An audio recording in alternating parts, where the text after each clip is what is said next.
Folks, welcome back to the Value Adds Value podcast. My name is Kyle Krieger, and I'm thrilled, as always, to be here with my guy, Wilkie V. Law III. Will, what's happening? What up, man? Excited to be here. Excited to be here. Yeah, this is episode 10 of season 2. Man, we're killing it. And we're calling this episode Falling Back to Standard Time because it is the 7th of November, which, fun fact, T-minus 365 days till we get married. Wow. Not you and I get married. Till Brittany. Yeah. Let's clarify for the people on here that Brittany. Hey, but technically, our marriage happened about 6 years ago. Yeah. We've been together a lot. We've been together. We've been together a little longer than that. So. But, yeah. So I'm gonna have to make a big deal out of that on social media today. But that's crazy to think about. But man, how are things with you? You were just talking about little victories. Oh man, I just I make it known. I don't hide my flaws, and one of the things that I'm very much trying to do better at is being on time. And so this week, I've actually made it to work on time every day, and so I'm pretty pumped. I keep the streak going. Everything's already prepared for me. When I get up from here, I can just shoot, boom, boom, boom. And I just really started using my wife as my gauge. I'm like, when she leaves the house, I have to be no more than 10 minutes behind her. And kind of awkwardly, with it being daylight savings time right now, falling back to standard time, when I wake up in the morning and I put my dogs out, I can actually sit them out earlier because the sun's up at around 6:15, 6:20.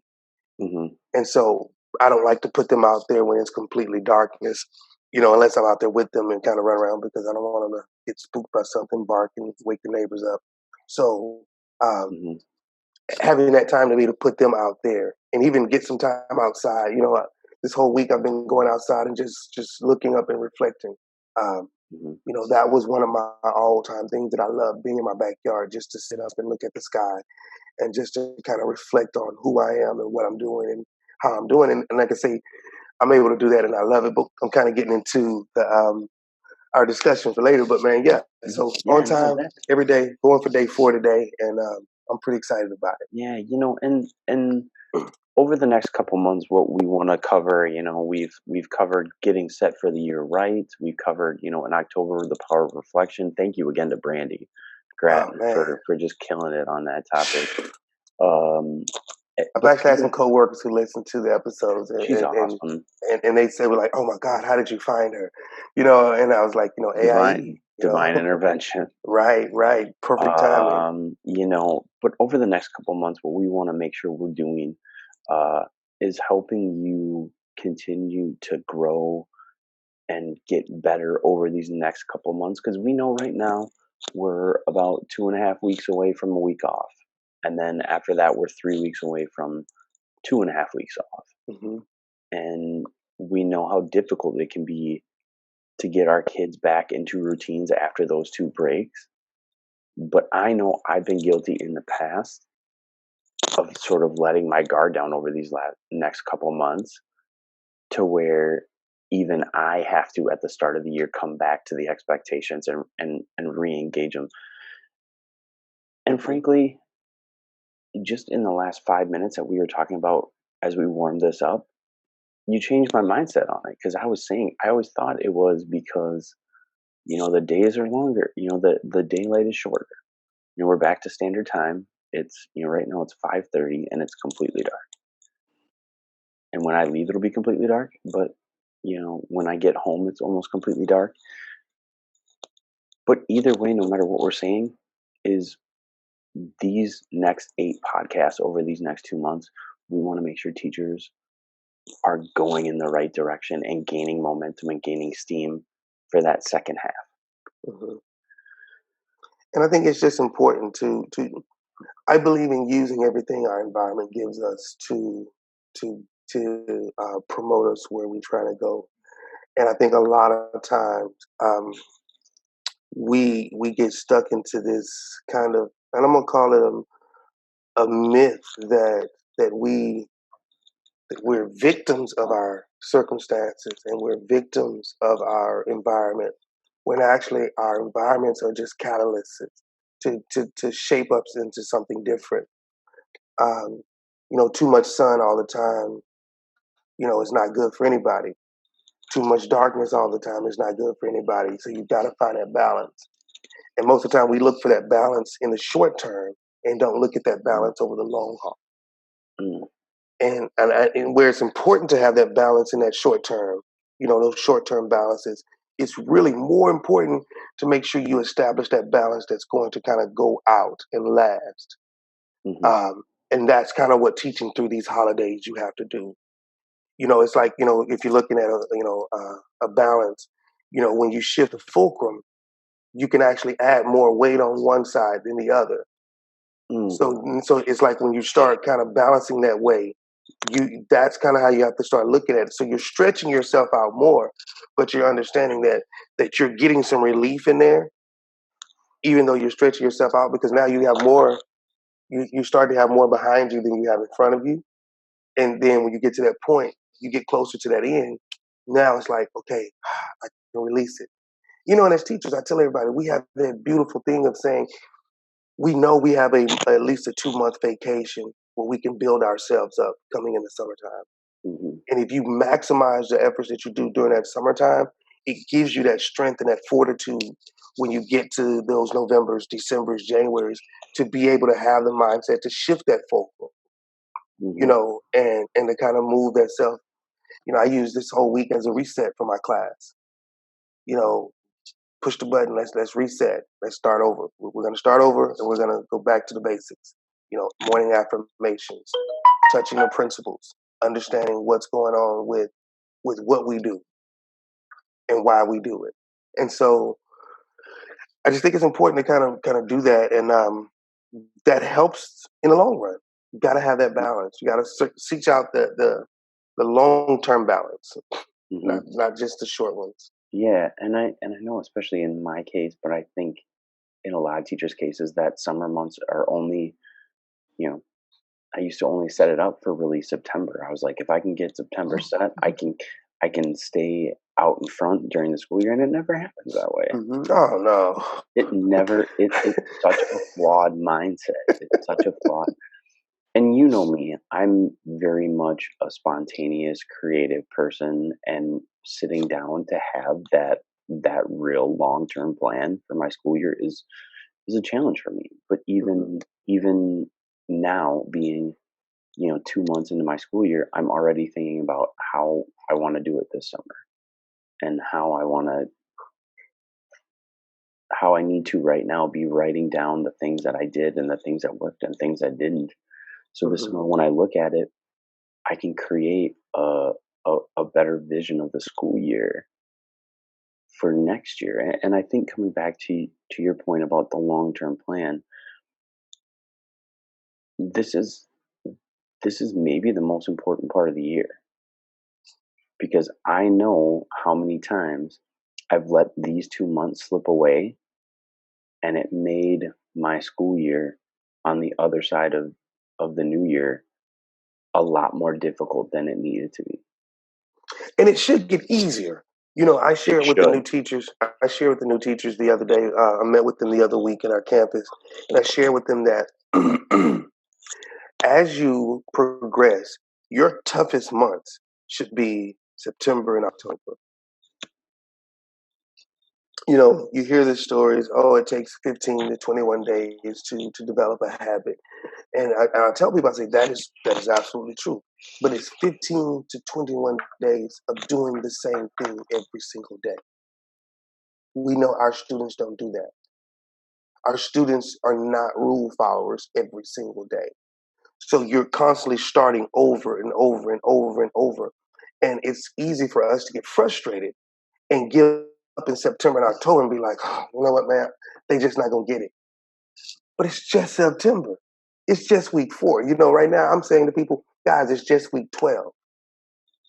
That's how I'm approaching it. I'm like, we're just in week 12. They're like, but by the time week 12 comes, they should have already had it. There's some things that we don't have yet by week 12. There's some of us who struggle with things that we've been struggling with things for 12 years, not just 12 weeks. So how do you expect a child who's cognitive framework is not there, it's not concreted in yet to where they can make those type of decisions and make those type of adjustments, are going to get it if the people who are responsible for training and developing are always giving up on them, which exposes them now to do whatever they want to do. And now every single year, every single teacher is trying to gather these things together and bring it back together. And you're fighting yourself every single week versus just saying, again, this is the expectation. Mhm. This is it. Yeah, and that reminds me, and we're going to do a little bit of a shameless plug for our educators to educator session, which is coming up at the end of December, called Halftime Yes. Adjustments. But Halftime. in working out the details of that, we were trying to find the right analogy. And each school year, we think of it as a finite time period, those 9 or 10 months that we're with those kids, but we should really be looking at it over the course of a career, Hmm.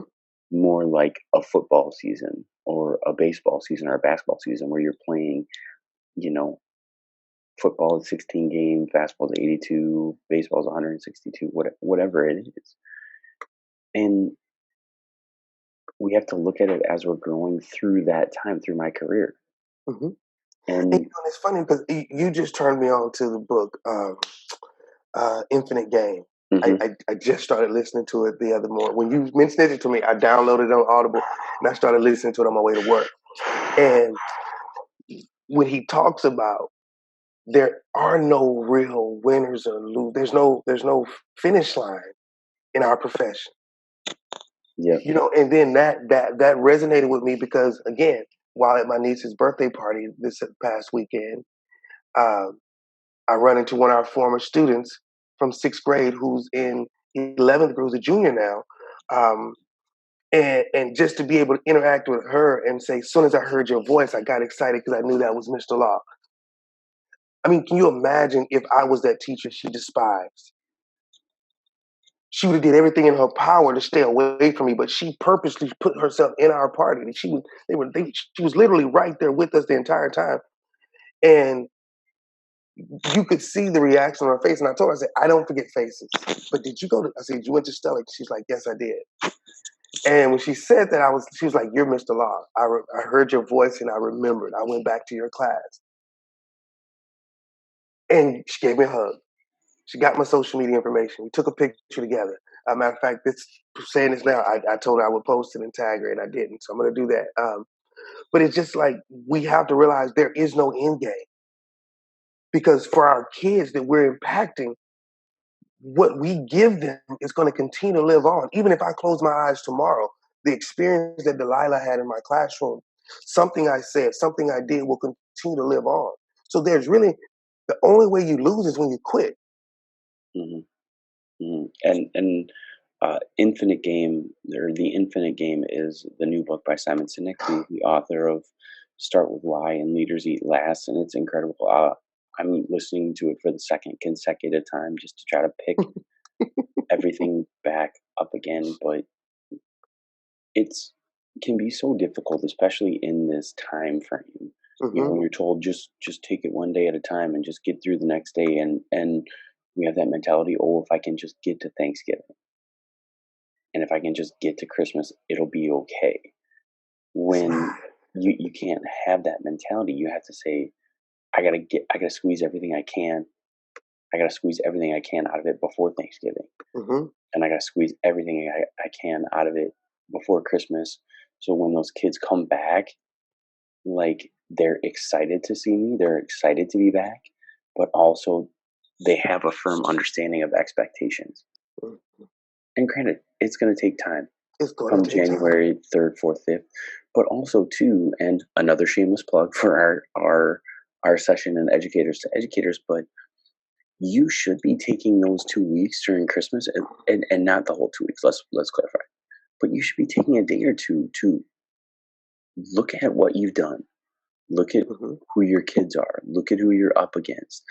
Look at what worked and what didn't work, and you should be making adjustments. You Hmm. should be making adjustments for the second half. Like you were saying, no football coach that's out there getting his brains beat in is going to go into the locker room and not make any adjustments and say, we're fine, we're doing great. We hobbled our way into the locker room, in November and December, and we're going to come back out fighting. So I really feel like I said, even just in the last few minutes that we were talking leading up to it and through this, like my mindset changed. And I think with that, what are some concrete tips you would give teachers over the next few weeks leading into Thanksgiving and the few weeks after leading into Christmas that really can kind of they can grab a hold on to and really use going forward? I would say, first and foremost, be present and observant in what's going on. Mm, Make sure you have your head, as I like to call it, have your finger on the pulse of your learning environment. Um, it's easy, like as you said, to let these months get away because you know how when we worked together, it was usually that holiday time. There was kids out for band, there were kids out for you know presentations and different things, and it was easy to kind of um, lose focus and just give in to the fact that it's the entire holiday season or this is getting ready for fall and winter breaks. Um, but keeping your finger on the pulse, I think about it as when you have your Fitbit on, it's keeping track of what's your pulse while you're working out, while you're walking, keeping track of it. And we just have to be observant and be intentional about those observations. Um, we talked about it before I think in our session at TCCA about keeping a journal, and it could be a video journal. You could just open up your camera and just every day just kind of talk about your highs, your lows, um, your uh-ohs. That's one thing that I started adding in my reflection is what was one of my uh-ohs from the day. That moment that it's like, man, I know I could have did that differently. It's like one of uh-oh, pay attention to this. hmm Um, and so just keeping your finger on the pulse and understanding what's going on in your learning environment is probably to me number one. Um, and then I would probably say be willing to make adjustments.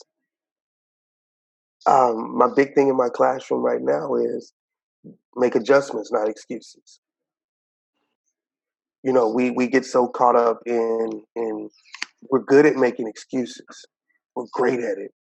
Um, but make adjustments.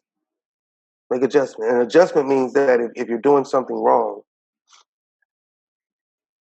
when you're called on it, instead of saying, "No, I didn't do this because," just say, "You're right. I'm on it." hmm Yeah, Simple. I'm on it. yeah. And I think the thing for me too is not coasting academically into it, not doing more fluffy assignments and things like that because kids aren't in the mood and they're going to be squirrely. And I think for me, continuing to engage them and giving them real meaningful learning is important because Hmm. if you give them stuff that they know is beneath them and they know is just meant to keep them busy, it's going to do everything but keep them busy. Absolutely. Hmm. If they know you're not taking it serious, they're not going to take it serious. Right, but but that should be a continuation to where you started because like I tell my kids, I don't tell you to tuck your shirt in and you see me walking around without my shirt tucked in. I won't tell you to do something and do as I say, but don't watch what I'm doing. You know what I mean? Like that's Mhm. not that should be a continual thing that we do. Because again, and I said this the other day, our goal is to create lifelong learners, not lifelong academics, not lifelong career-minded individuals, not amazing vocationalists who understand, but lifelong learners. human beings who understand the importance of gaining new knowledge. And if we ourselves are not that, we can't teach that. Would you go get taking health tips from somebody who's unhealthy? Or You know what I mean? the 21-year-old life coach. Unless you're 13 years old and you're listening to a 21-year-old life coach. And not to knock, because there's some amazing young people out there that have gone through some things and experienced some things and are telling it in a way that blows my mind. King Nye, for example, amazing kid. His dad's been on him from the beginning, and the kid is just spitting game. Anybody who listens, like, there's some knowledge I can gain from him, and I don't even think he's out of high school yet. I think I want to say he's still in middle school. He may be in high school by now. I'm gonna have to Google that and do that. But big shout out to him because he understood that I have a purpose, and I think that advice can come from anybody who understands their purpose. If I understand why I'm here and I'm operating in that, then it really doesn't matter how old I am because I'm operating in my purpose. Think about Simone Biles. They're calling her the greatest of all time. She's she's not even 25. She just barely turned 21 this year. But would I send someone to go get gymnastics or tumbling advice from her? Absolutely. You know what I'm saying? She just hosted her own invitational here in Houston. So it's like but the champions make adjustments. Champions make adjustments. And I told my kids, I say, losers make excuses. And they kind of looked at me like, you're calling us a loser? I said, I didn't call you a loser. What I said was, losers make excuses. And I think that when you understand that, again, are we all guilty? Yeah, we all take L's. We all take L's. We all make excuses from time to time. We do. I made excuses for years of why I was late for work. Then I got to the point like, there is no excuse. I just have to make the adjustment. And when you get to that point, when you do that, things shift. And when you're going through these holidays, instead of making an excuse, well, the kids are not going to be here, I'm going to have my class disrupted for this assembly, or my class is going to be there, so I'm just going to do this. We got this party to do this. We got to do this. They're going on this field trip, so I'm going to be busy. Those are all excuses. Adjustments are my kids are not going to be here. Hey, can you record this lesson so we can send it to them so they can have the lesson that's going on? That's an adjustment. That's not an excuse. And right there, man, I think that's a good spot to end, and that'll be a great lead into the next episodes coming up. We are excited for our guests coming up. We're not going to quite reveal them yet, but they're awesome. A couple things we want to offer you the opportunity. We've mentioned it twice on here. The Educators to Educators Conference is an online 2-day teaching conference brought to you by Educators to Educator. So go over to their Instagram or their website to get signed up. It's totally free. There's going to be hundreds of sessions from great teachers, including us. So make sure you go check that out. And when you're watching us, make sure you tag us. And also, we love Nearpod. We're not shy about that relationship with those people because they're great people, but their product is, in terms of presentation and integration of technology, is second to none. So if you want to try it for free, go to go.nearpod.com/value adds value. And we still have 4 licenses that we need to give away before the end of the year. So we got to get on that. Yes. So if you listen to this podcast and you want to try Nearpod for free for 3 months or potentially for a whole year, shoot me an email at kyle@theledproject.com and tell me why you want to use that. And we'll give away a few. So, Will, anything to close out on?